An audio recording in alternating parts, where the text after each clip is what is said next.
Did you know that your baby is developing memory from as young as 2 or 3 weeks of age? A baby as young as 2 or 3 weeks will remember your smell. You've asked me lots of questions that many parents have about the young child growing up, and I'm here to answer them. I'm Professor Frank Oberkleid, and this is my mini parenting masterclass.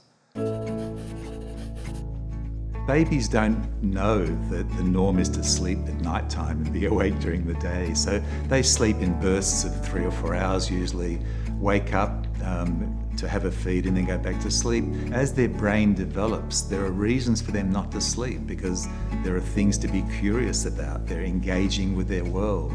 Parents are talking to them, are reading to them. So they get into that sort of predictable pattern of being awake for longer periods of time, engaging and interacting with their parents and caretakers and the world around them, and then falling asleep again. For some time, a number of years ago, it was thought that babies being exposed to classical music made them smarter. There's no real evidence that babies listening to classical music makes them more intelligent. On the other hand, it certainly doesn't hurt. So if parents want to introduce music into the household, that's a great idea because as parents calm, as they enjoy the music, that feeling is passed on to their infant and they'll be calm as well. So there are lots of reasons why music is good for young children. Being smarter is not one of them. A baby will get all the nutritional needs they need from breast milk, and we say that it's really important for mothers to try to breastfeed. After that, that's when there's a danger period for some children in some countries where there's food insecurity, where the quality, the diversity isn't there, where there isn't enough food to put on the table.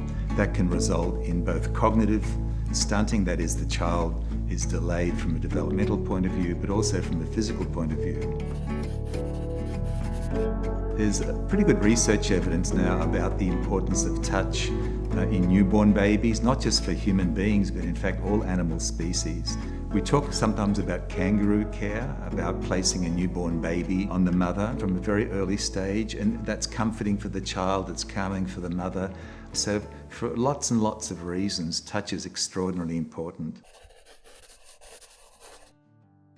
Children are innately curious. They want to explore their environment. You know, everything's so new. It's a big world out there. And so parents shouldn't get in the way of that. What they should do is make sure the child is perfectly safe. Don't try and structure the child too much, but there are many learning opportunities. For example, sing to the child, read to the child, take the child for a walk down the street. There's a tree, there's a doggy, there's a car, there's a house.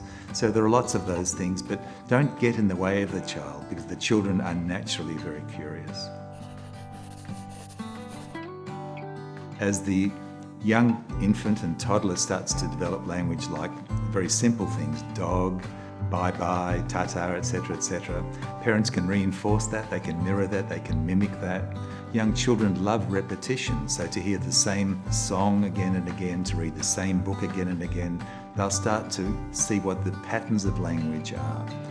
So we encourage parents to talk to young children a lot, to sing to young children.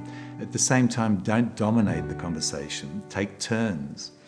We sometimes name that as sort of serve and return. The child says something, the parent says something. Often mirroring what the child says is very important.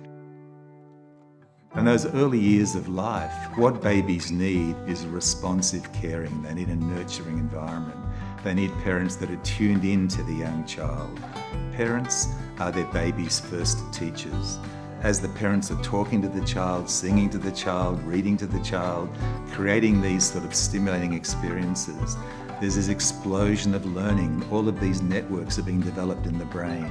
And those foundations of learning in those very early years are critical because they set the foundations for lifetime learning. If parents provide all of that, then the child's brain will grow and mature and fulfill all the potential that we want from all of our children.